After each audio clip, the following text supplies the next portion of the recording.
All right, let's get this process started. Get the whiteboard up. All right, so this is part 2. We're going to talk about some real estate stuff, help you guys out for your exam, Florida real estate exam. I'm going to just write on the screen a few things here and go over it. So we're going to start with eminent domain. So text. Eminent domain.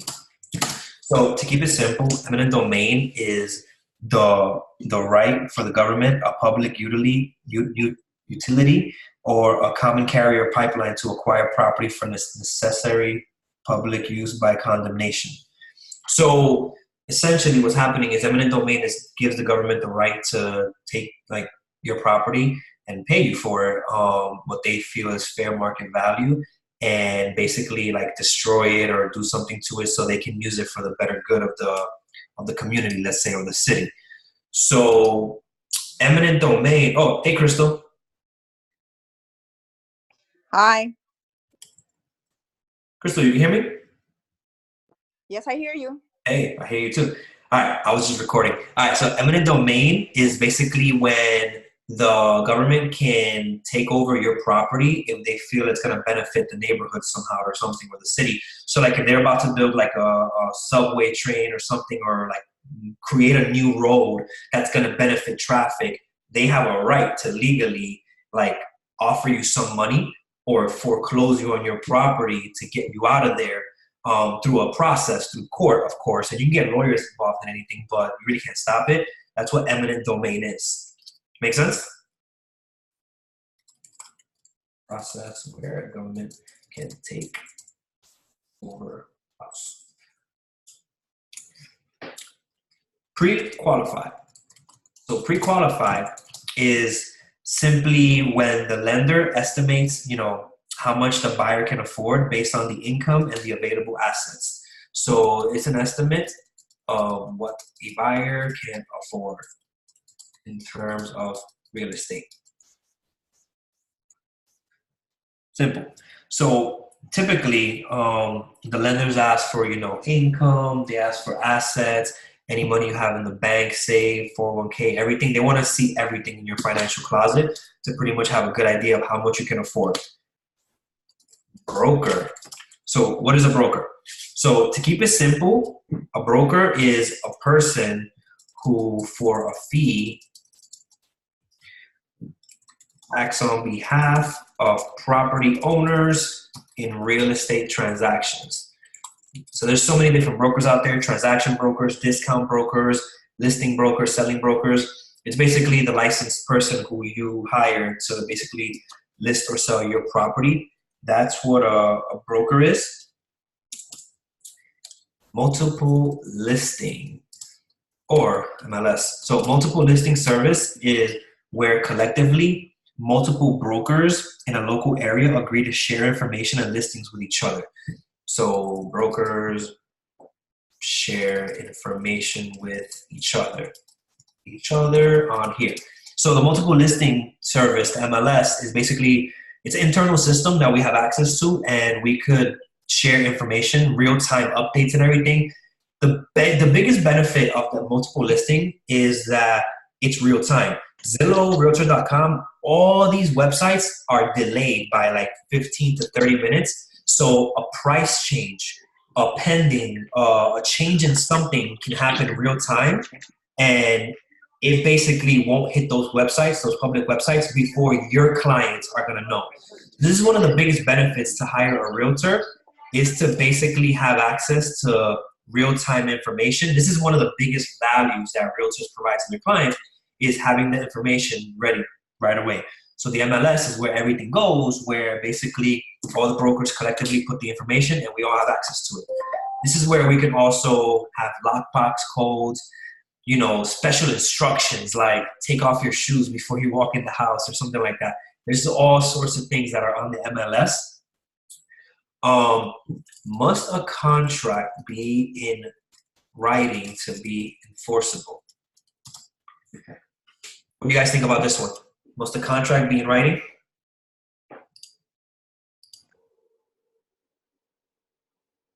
Vic, Crystal, anybody? Hold up. Do you think a contract has to be in writing to be enforceable? Some of them. Okay. So I think all of them have to be in writing. all of them? Yeah, I believe so. Yeah. So in real estate, they try to make it simple. So the answer will be yes. They want you to have all contracts in writing. They're not big into like oral contracts where like he say, she say. So to keep it safe, just have everything in writing. Keep it simple. Who can tell me what the difference is between real property and personal property? Personal property is something that can be taken. For example, if you go to, I don't know, a dentist office, the dentist chair is considered personal property because if the dentist leaves the office, then he can go ahead and take that with him. Real property would be more of something that you can't really take. Yeah, basically that personal property you can take. Real property has to stay. I believe so. Yeah, so real property, real estate is like the building and the land. It's whatever's affixed to the land is considered real property. Personal property can be moved. There are some exceptions when it comes to commercial properties because certain things in there might be considered part of the real property, even though you can move it. And we'll talk about that later when we talk about commercial property or whatever. But that's pretty much that. That's the difference between real property and personal property. If it can be moved, then you know it's personal property. If it's affixed to the land, then you know it's actually real property. Okay. So what is an easement? So does anybody know what an easement is? I personally have no idea. All right. So we probably don't even know, you've seen easements before. So easement is the right or privilege of one party or right or privilege that one party has in another's land. So I guess to keep it simple, it's the right that you have to do something on someone else's land. And probably the most common easement would be a utility easement. So if you've ever seen like a pole or something or cables like running through someone's backyard or something, those are considered easements because they're on somebody else's property. And they have to be built there, in order to provide services to the county or the city or whatever. So that's one of the most common types of easements is a utility easement, where it gives the public utility company the right to lay their lines or pipes across others' property. That's what an easement is. Unilateral contract. Who wants to give it a shot? Unilateral contract. Yeah, that's when one of the part is offering something, but you don't get anything from the other part. Okay, unilateral. So uni, or I guess instead of being bilateral, uni is like singular, so that's perfect. That means that one person is expected to do something and the other person doesn't have to do anything in return. So, I mean, yeah, that's basically it. So it's basically, definition is an obligation by one party contingent on the performance of another party, but without obligating the second party to perform. So uni means single, so one party is responsible for something. Bilateral is two people have to do something. So that's what that is. Who can tell me what a reverse annuity mortgage is? Or who wants to take a shot? Reverse annuity mortgage. Think about the word reverse for a second. Nobody? No guesses or anything? I'm kind of lost on the annuity part. Well, what about the words reverse mortgage? What do you think that would possibly mean?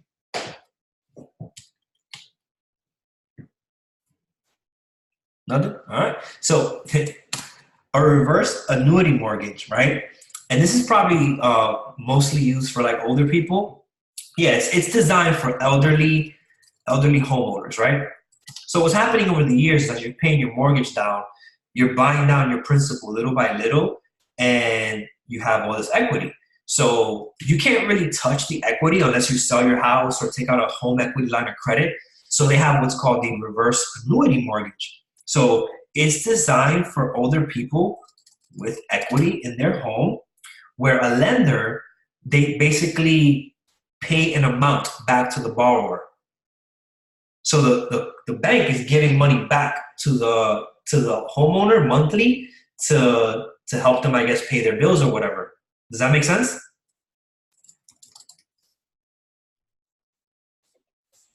Yes. Yes, it does make sense. So, and this is kind of like with the way it works is it basically it's designed for somebody who's older or whatever, and then at the end of the term, like when they pass away or whatever, and then the house gets sold, the bank is first going to clear their balance, and then the family or the estate keeps the difference or whatever. So it's designed for someone who's been paying their house for a while to basically help them get some money back out of their equity. Simple. That's a reverse annuity mortgage. Block busting. Who wants to take a shot at what block busting means? No guesses, no guesses. All right. So block busting is illegal. So Wait, hold on. I think I know what block busting is. It's like something with advertising, right? Advertising the property? No. yeah. I know what it is. related. No, I know what it is. That's when you tell somebody you don't want to live here because certain, I don't know, certain people live here, or you don't want to live here because of this. So I know what you're saying, and what you're saying is a different term. I think what you're talking about is steering, where you're like steering in a different direction. Yeah. Block busting is actually even crazier. It's basically where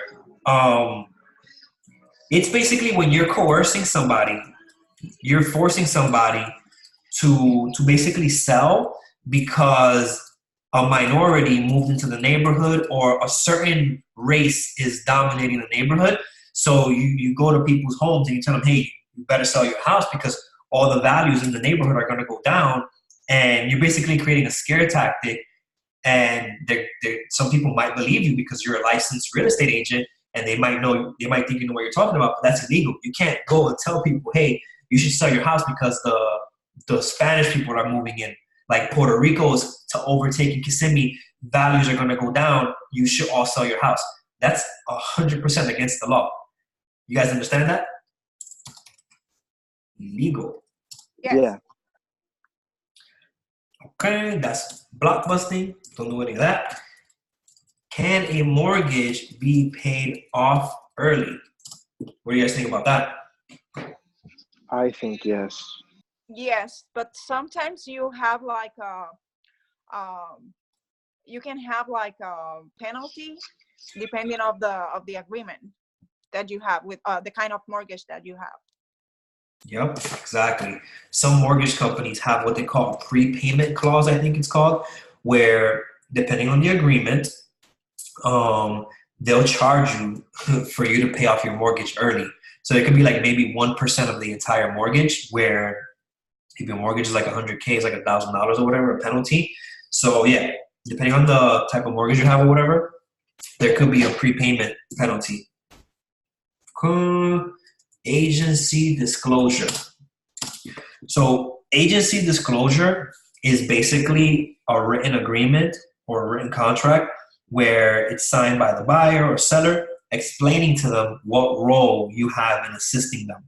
And you know, there's so many roles that you can have. You can be a listing agent where you put the property on the market. You can be the selling agent where you help somebody basically find the property. You could be helping them find a renter, a lease, or whatever. And when you have your buyer's consultations up front, it's good that you explain to the client what you will, what you won't do, what the expectations are. And there's a lot of forms available for almost any scenario. There's a form available that you could fill out that can tell them legally what you can, what you can't do, and how you're going to be able to help them in their journey with real estate. So agency disclosure is basically a written explanation telling the client how you're going to help them. That's what agency disclosure is. This one might be pretty obvious. What do you guys think a squatter is?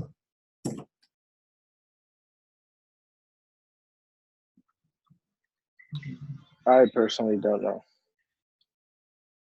So, a squatter is someone who occupies property without permission. Okay. So that's somebody who's not supposed to be there or whatever, and they're just occupying that property. So How can that happen? Different scenarios. So like if you're renting the house to somebody and their lease is up, they don't want to go. There's like different scenarios. Just try to remember squatter, I guess squat, like sitting, like they don't want to move. I guess you could try to like remember that a squatter is just somebody that doesn't want to leave, like, and they have no legal authority to be there or no permission to be there at all. But you can't just physically grab somebody sometimes and just move them. You know, you got to get the police involved and everything. And they have what's called squatters' rights, which we're not going to cover now. You can talk about that later. But yeah, that's what a squatter is. Distressed property. What do you guys think of distressed property is? Is that a property that's like damaged or something? Okay, that's a good response. What about you, Crystal? Nothing, Crystal? All right, this distressed property is basically a property that is under foreclosure. Foreclosure, or it's impeding foreclosure because of insufficient income production. So like if it's like a rental property or something. So distress means under foreclosure. So when you have somebody who can't pay their mortgage or whatever for a few months and the bank takes over, it's considered a distressed property. That's what distress means. Who can tell me what a mortgage is?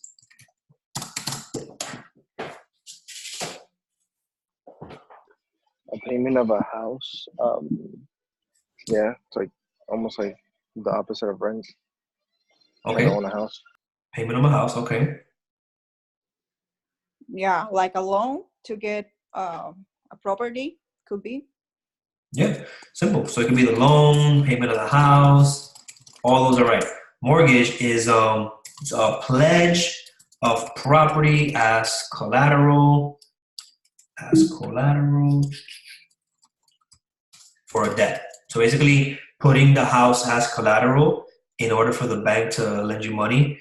And it's also known as mortgage loan or mortgage lien. So all three of these things mean the same thing. So if you get a question on the exam about mortgage loan, mortgage lien, they're all pretty much correct. Let's talk about business for a second, or commercial properties. What do you guys think an anchor tenant is? Anchor tenant. A tenant that won't leave. A tenant that what? What was that, Vic? A tenant that does what? All right, so anchor tenant. So an anchor tenant, when it comes to commercial property, is the main tenant in the shopping center. So when you see different shopping centers, you pretty much can see who the anchor tenant is. So it could be the big department store, it could be the grocery store in a shopping center. So it's the anchor tenant. It's the tenant, the business tenant that basically most likely brings most of the traffic to that shopping plaza. Does that make sense? Yes, but is this term related to the amount of people or the space that they have or the amount that they pay? How do you recognize the place? Good question. So the anchor tenant is, because it's the biggest figure in that shopping strip, they basically determine it based on the drawing power that it brings customers to the shopping center. So there could be more than one anchor tenant, But what do you guys think is an example of an anchor tenant? Like when you go through different shopping plazas, what would be an anchor tenant to you? Like which store would be an anchor tenant in the shopping plaza? Macy's maybe? That could be one, or Publix. Yeah. So when you look at those shopping centers and you look at the big one, the big store, that's typically the anchor tenant. But if they're not busy, then they may not be the anchor tenant. But the anchor tenant is going to be basically the one store, and it could be more than one, but the one that's basically bringing most of the crowd to that shopping plaza. So that's more for like the commercial side of real estate. Many lenders require that an anchor tenant, that there be an anchor tenant in a shopping plaza, like a good one, before approving like certain loans for other stores to open up. So these are things that we don't even notice, but many lenders want to make sure people are actually going to those strip malls and everything. So they kind of want to see who the anchor tenants are. So like they want to see if your business may not bring clients, maybe the anchor tenant might bring people to around your business, which could probably benefit your business. So that's something that lenders might take into consideration as well before lending on commercial deals as well, who the anchor tenant is. So,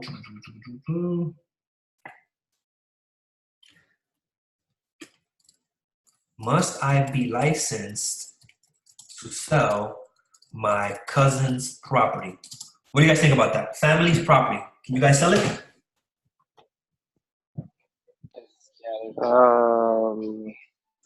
I think that you can, but yeah. you cannot get paid a commission for it. Or not at all. So you're right. Selling it essentially to make money is wrong. You cannot sell anybody's property at all without a license, except for whose property can you sell? Just your own. So you're actually allowed to sell your own property without having a real estate license. What are some ways that you guys think somebody can sell their own property? Like what are some ways they can market their own property? Like as far as like selling it, do you guys know of any ways that you can market your own property? Nope, it's not. So some ways you can market your own property is like Facebook. Facebook is getting really big with like Facebook Marketplace, Facebook groups, Facebook ads. You can have friends and family share your Facebook posts, and you can literally sell a property on Facebook, Craigslist, Zillow, forsalebyowner.com. So there's a bunch of ways that you can sell your property on your own and just have like a title company do the transaction or whatever. You can save the commission or whatever. But we're not here to learn about that. We want to actually sell everybody's property. So we don't want nobody selling their own property. So now we're going to talk about listing broker versus selling broker. Who can tell me the difference of listing brokers versus selling brokers? Anybody know the difference? A listing broker is the one that puts your house for sale, and a selling broker is the one that helps you buy a house.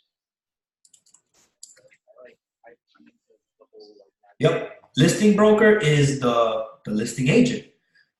Basically, they put it on the market, they do the open houses, they promote the house. Selling agent, selling broker is the one that brings the buyers to the listing broker. Can a listing broker also be a selling broker? Yes, they can. So in Florida, because not in all states, this is not legal in all states, I think, but in Florida, you can be a transaction broker where you're not representing either of the sides. You're like in the middle. So our form at eXp Realty, we fill out the transaction broker form to begin with in case we have to represent two parties. So from the beginning, we're already letting our clients know that we're acting as a transaction broker in case we find a buyer that's not represented. Why do you guys think it would benefit you to represent two different parties? What would the benefit be? Anybody got any benefits of representing two sides? Nope. So one of the biggest benefits is... You might not have to split your commission, sorry. Yep, that's probably one of the biggest benefits. You just get more commission. There are some listing agents out there that will not do this because they don't want to be, you know, representing two people at the same time. But once you guys if you guys can be neutral and, you know, help both sides be happy, you can basically be in a good scenario where you can get double the commission. It can also turn really bad really quick because you trying to get double the commission and one side feels like you're representing the other side more, you know, the whole deal could fall apart. Like the buyer could be telling you, hey, can you try to give me $4,000? Like this is a perfect example. The buyer tells you, hey, I want a $4,000 discount on this property. And then you flat out tell them, nah, I don't think that's going to work, versus just putting the offer in or trying to negotiate. You see how that can hurt you? You see how the buyer is going to automatically be like, well, you didn't even ask. Like, why don't you ask? So if you want to do things like that, transaction broker, you know, represent both sides, you guys have to be really good at being neutral. And that means doing double the work, and you're going to have to do double the work. Like if somebody has a request, go to the other party and tell them, hey, we have this request. Don't try to tell one side, oh, you know, I don't think they're going to do it. Don't play that game because you don't want to get in trouble. You don't want to be accused of anything, and you don't want the deal to fall apart. So difference between listing and selling agents is one puts the house on the market, one helps the other person buy the house. Who can tell me what equity is? Equity. Anybody know what equity means? Nope. Nobody know what equity means? Equity is the value of the house minus what you owe. So let's say the value of the house is 300,000 and you only owe 150,000. I think the equity is the difference, if I'm not mistaken. Yeah. So equity is the value the owner has in real estate over and above any liens. So essentially, if you owe 190,000 and your house is valued at 200,000, what do you guys think the equity is?